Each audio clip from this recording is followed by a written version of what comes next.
Did you know that in the past, thousands of people were accused of witchcraft and faced horrible punishments? But why did this happen? And what does it say about us as humans? Today, we're diving into the chilling history of witch hunts across different cultures, the twisted reasons behind them, and the terrifying outcomes that shape societies around the world. From Europe to Africa, and even right here in America, we'll uncover the dark side of history that you might not have heard before.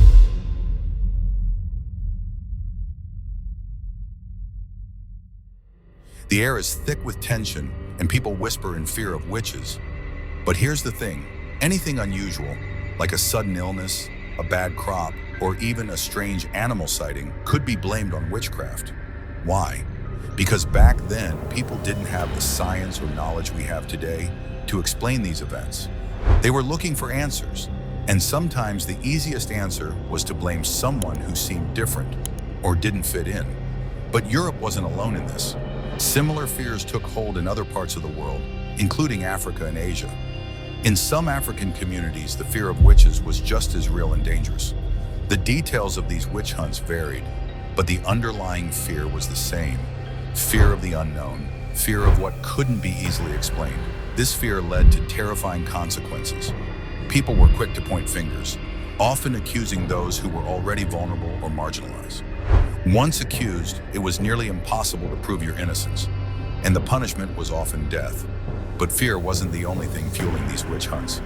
There were darker, more sinister motives at play, ones that were all about power, control, and yes, money.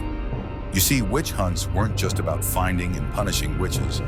They were also a way for people in power to maintain their grip on society and sometimes to enrich themselves at the expense of others. Let's dive deeper. In Europe, when someone was accused of being a witch, their property could be seized if they were found guilty. This meant that witch hunts became a convenient way for some people to get rid of their enemies or take over valuable land. Imagine how terrifying that would be, knowing that someone could accuse you of witchcraft just to steal your home, your livelihood, or your family's inheritance. The same thing happened in other parts of the world. In Africa, some local leaders used witch hunts as a way to control their communities. By accusing someone of witchcraft, they could eliminate potential rivals or assert their dominance over the people they ruled. Witch hunts became a tool, a deadly, manipulative tool, for those in power to keep their hold on society.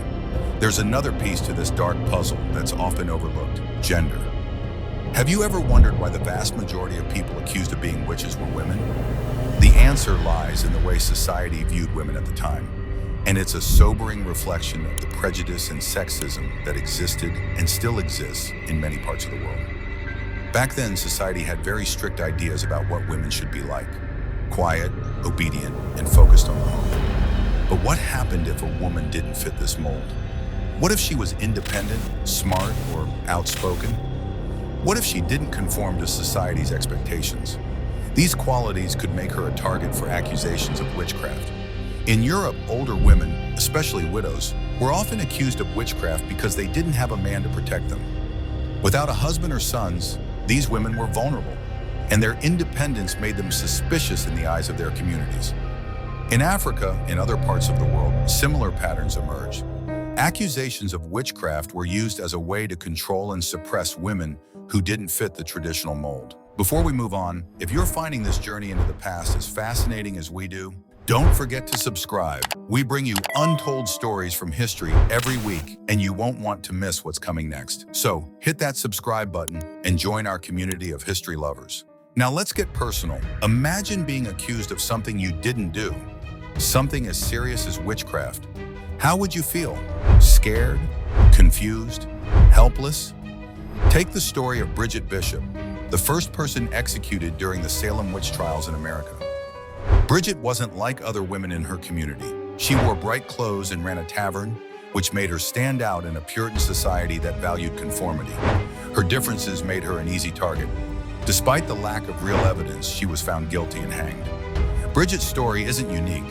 Across the world, many people were accused and killed simply because they were different or misunderstood.